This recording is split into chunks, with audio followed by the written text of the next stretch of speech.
assuming all of you guys watched the video of your homework. What comes to mind when you think of flipped instruction?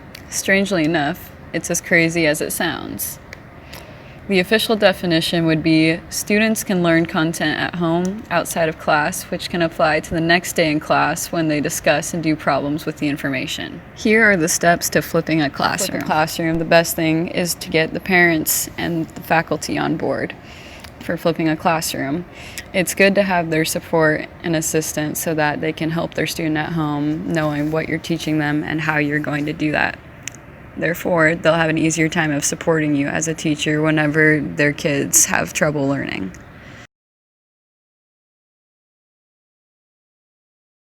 Step 2 is to curate resources.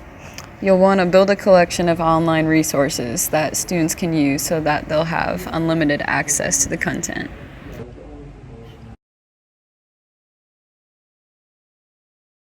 Yeah, it was quite interesting. I know when I first watched it, I didn't know about the Canadian aspect of it. Kylie? I found it really interesting how the core was slavery. Like, there were many other conflicts, but they all seem to tie back to slavery. Most of them, with state expansion and all that, yeah, they all seem to still tie down to that main aspect of slavery, which seemed to exude from all of it. Ricky. I give you one question, but if I glean from the video, I'm not even sure you watched it, but who was the president during the Civil War? I know this one. Trust me, I got this.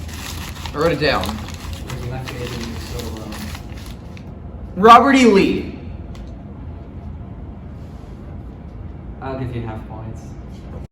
Step 4 is technology training. This is where the teachers learn how to get their online resources to students, which can include Google Drive, YouTube videos, and navigating websites, so that students know how to access the content. Step 5 is assigning homework.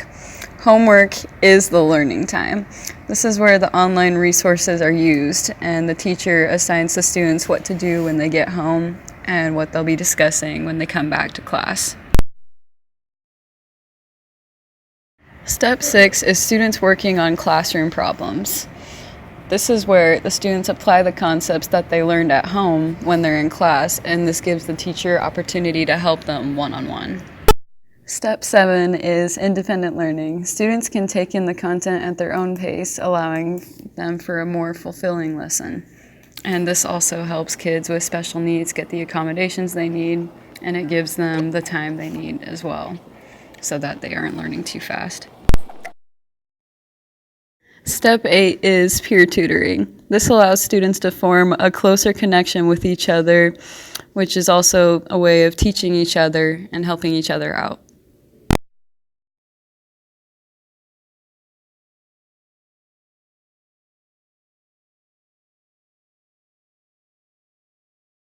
To flip or not to flip? That's the question. Why flip? Content access at all times allows students to learn at their own pace. Free time for teachers to help allows for teachers to go throughout the room and help students on their own, allowing for a more personalized learning experience. And then it focuses more on the learner and their needs compared to just a very teacher-centric world. Some of the cons of this, though, are kids don't know what to find, so they don't know what content to necessarily be looking for. On top of that, if you don't understand what content you do find, you'll be super confused and you won't have anyone there to guide you. On top of that, videos might be too long and boring.